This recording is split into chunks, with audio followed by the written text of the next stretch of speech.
If you're wondering how to get a wider mix, there's a technique called double tracking.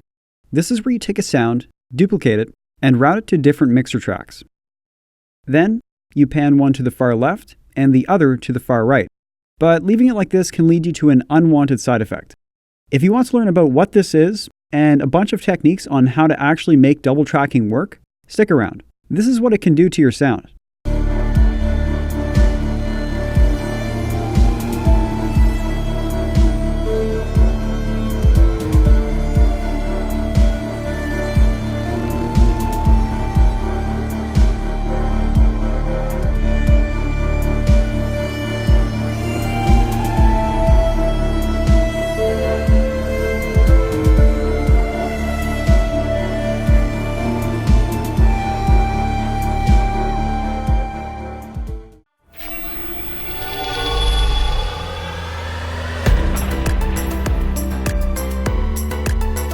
Hey everyone, Jake from DAWs Studio here. Double tracking live instruments without doing anything else can work really well, but that's when you record two separate takes of the same notes being played. This works because there's going to be some human error in the performance. However, if you're doing this by duplicating a synth track with everything staying the same, this is only going to make your sound louder, not wider. That's it. You see, there's technically no center in a mix. All it means is that a signal is sent to both left and right at an equal decibel level. Now, if you look at what I just showed you, there's an equal amount of signal going to the left and the right, bringing you back to the so-called center. To make double tracking effective for synths, you're going to have to make some additional changes. The first technique I want to show you is called microshifting, as it's probably the easiest to do. This consists of a very subtle change in pitch for each track. What you would do is change the pitch of one, either up or down, by 5 to 20 cents. Then you would just change the pitch of the duplicated track to the same value in the opposite direction. What this does is kind of fatten up the frequency output by, you guessed it, involving more frequencies. This is kind of like a chord, but not really, and is more along the lines of what a chorus effect does. At the end of this video, you'll basically learn how to make a DIY chorus effect. Now, it's not going to make a huge difference yet, but when we start to stack the rest of the techniques on top of this, it's going to get interesting.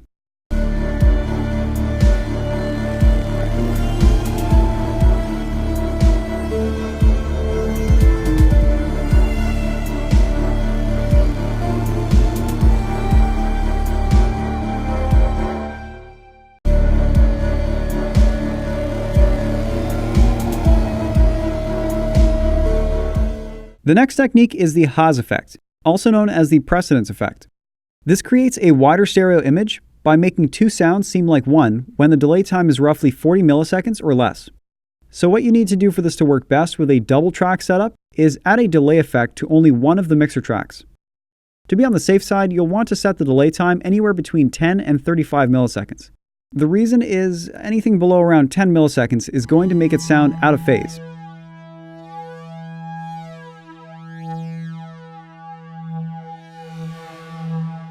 And apparently the whole 40 millisecond thing can vary from person to person. So 35 milliseconds should be a safe place to put it. Cool. Here's a before and after of our progress so far.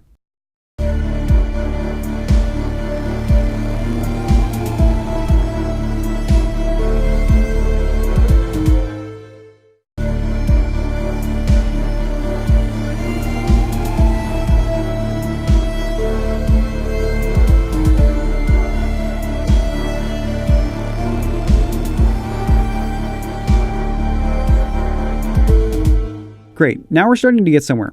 This last tip is going to be the cherry on top that lets you get the most out of double tracking.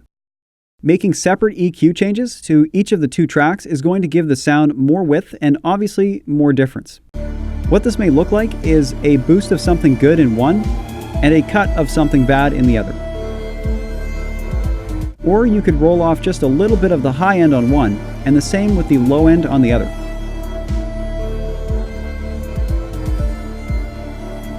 Really, these changes are up to you.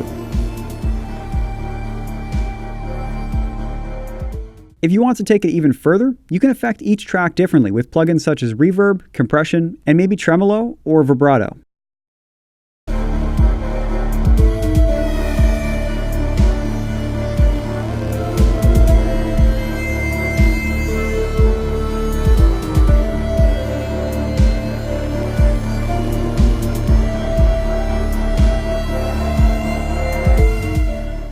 Leave me a comment.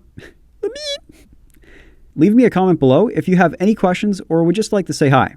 I love talking to you guys. It's pretty cool. Subscribe, ring the bell, and as always, thanks for watching.